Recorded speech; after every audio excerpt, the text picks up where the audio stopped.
સ્વાગત છે તમારું ડીબી હેલ્થ હબમાં। આજના સમયમાં વધારે વજન હોવાના કારણે લોકો ખૂબ પરેશાન થતા જાય છે અને આજના સમયમાં સૌથી વધારે જો કોઈ પ્રોબ્લેમ ફેસ કરી રહ્યા હોઈએ તો એ છે મોટાપાનો। કેમ કે દિવસે દિવસે મોટાપાનો દર વધતો જાય છે। કોઈ ટમી ફેટથી પરેશાન છે તો કોઈ વધારે વજનના કારણે અથવા તો થાઇરોઇડના કારણે પણ વજન વધી જતું હોય છે। એટલે કંઈક ને કંઈક એવા પ્રોબ્લેમો હોય છે કે જેના કારણે વજન વધતું જાય છે અને વજનને ઓછું કરવા માટે અલગ અલગ ટ્રીક અપનાવવામાં આવે છે, અલગ અલગ પ્રયત્નો કરવામાં આવે છે।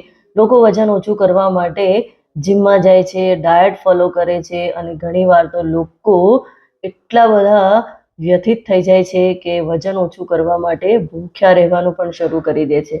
તો શા માટે ભૂખ્યા રહેવાથી વજન ઓછું થતું નથી? કેમ કે ઘણા બધા લોકોની કમ્પ્લેન હોય છે કે હું બહુ ઓછું ખાઉં છું, ખાવાનું જ નથી ખાતી, છતાં પણ મારું વજન ઓછું થતું નથી અને વધતું જાય છે। તો આવું થવા પાછળનું કારણ શું છે? શું ખરેખર ભૂખ્યા રહેવાથી વજન ઓછું થઈ જાય છે? તો ખરેખર આપણે ભૂખ્યા રહેવું જોઈએ, ભૂખ્યા રહીને વજન ઓછું કરવું જોઈએ, એ વિશે સમજવું ખૂબ જ જરૂરી છે। અને મોટા ભાગના લોકો આ ભૂલ કરી બેસે છે કે ભૂખ્યા રહેવાનું શરૂ કરી દે છે। ભૂખ્યું રહેવું માત્ર વજન ઘટાડવા માટેનો એક ખોટો રસ્તો જ નથી, પરંતુ તે તમારા શરીર માટે ખૂબ મોટું નુકસાન પણ છે, કેમ કે એનાથી આપણને ઘણા બધા નુકસાન થાય છે।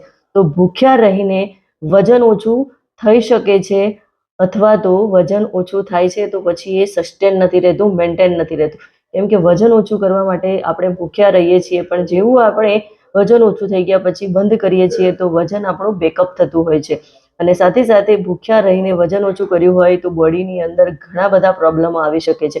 તો આવી ભૂલ આપણે ક્યારેય ન કરવી જોઈએ। તો આપણે એને સમજવું ખૂબ જરૂરી છે અને સમજવા માટે મારી સાથે બન્યા રહો અને મારી આ ચેનલને જો તમે સબસ્ક્રાઇબ ના કરી હોય તો પ્લીઝ ફટાફટ સબસ્ક્રાઇબનું બટન દબાવી દો। સમજીએ કે ભૂખ્યા રહીને વજન કેમ ઓછું ના કરવું જોઈએ અથવા તો કેમ ઓછું થતું નથી। તો સૌથી પહેલા તો આપણે ભૂખ્યા રહીએ છીએ તો એના કારણે મેટાબોલિઝમ સ્લો થઈ જાય છે અને આપણે લાંબા સમય સુધી ભૂખ્યા રહીએ છીએ તો શરીરની અંદર સર્વાઈવલ મોડ ચાલે છે। તે સમય દરમિયાન શરીરમાંથી મેટાબોલિઝમ એટલે કે કેલોરી બર્ન કરવાની ક્ષમતા જે છે એ બિલકુલ સ્લો થઈ જાય છે, જેથી ઉર્જા બચાવી શકાય છે, જેનાથી ખરેખર વજન ઓછું થવાને બદલે વધે છે। અને આપણે ભૂખ્યા રહીએ છીએ તો માંસપેશીઓનો નાશ થાય છે, કેમ કે લાંબા સમય સુધી ખોરાક ન મેળવવાથી શરીર ફેટની સાથે સાથે પ્રોટીનનો ઉપયોગ કરે છે જે તમારા મસલ્સમાંથી મળે છે અને આ રીતે ભૂખ્યા રહેવાથી મસલ્સની તાકાત ઘટે છે અને તમે કમજોરી અનુભવો છો, થકાન મહેસૂસ કરો છો। ભૂખ્યા રહેવાથી ઓવર ઇટિંગ વધે છે, કેમ કે જ્યારે પણ આપણે લાંબા સમય સુધી ભૂખ્યા રહીએ છીએ અને ત્યારે તમારા હોર્મોન જે છે શરીરના લેવલમાં ફેરફાર થતો હોય છે, તે પછી તમે જમતા જમતા વધુ ખાઈ જાઓ છો અને પરિણામે વધુ કેલરી તમારા શરીરમાં જમા થાય છે।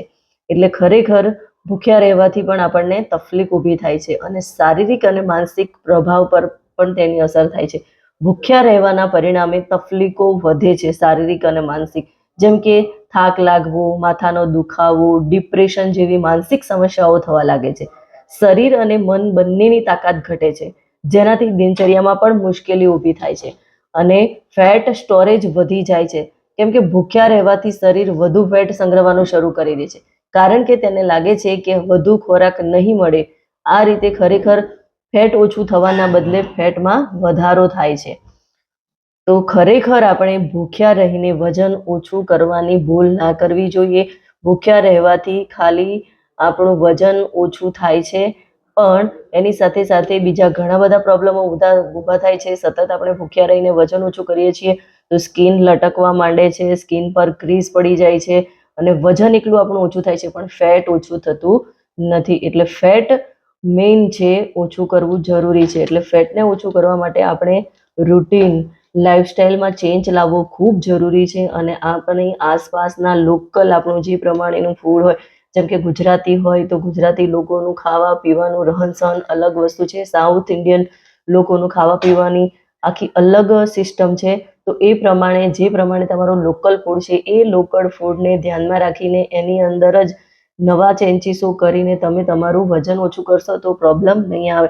તો વજન ઓછું કરવા માટે આપણે સસ્ટેનેબલ ટ્રીક અપનાવવાની છે અને જેને આપણે લાઈફ ટાઈમ ફોલો કરી શકીએ।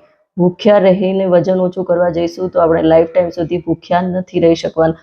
એટલે ખાઈ પીને આપણું વેટ લોસ થવું જોઈએ, પણ ખાવામાં શું ખાવું જોઈએ અને ક્યારેક કઈ વસ્તુ ખાવી જોઈએ, નાસ્તામાં કઈ વસ્તુ લેવી જોઈએ, પાણી કેટલું પીવું જોઈએ અને કઈ રીતે આપણે આખો દિવસ શેડ્યુલ મેનેજ કરી શકીએ, એ બધું કરવું ખૂબ જરૂરી છે.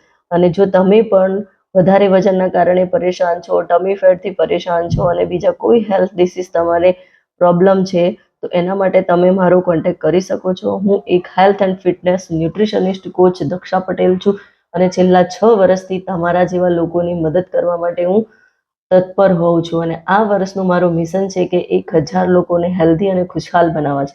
તો તમે પણ આ મિશનની અંદર જોઈન થઈ શકો છો. તમને કોઈ પ્રોબ્લેમ હોય તો એના સોલ્યુશન માટે મને કોન્ટેક્ટ કરી શકો છો, અથવા તો તમારા ફેમિલી મેમ્બરમાં, ફ્રેન્ડ ગ્રુપમાં કોઈને પણ હેલ્થ રિલેટેડ ઇસ્યુ છે અને એનું તમારે નેચરલ વે પે રિઝલ્ટ જોઈએ છે, તો તમે ચોક્કસથી મારો કોન્ટેક્ટ કરી શકો છો. અને વધુ ડિટેલ માટે તમે મારી સાથે 1 to 1 કોલ બુક કરી શકો છો.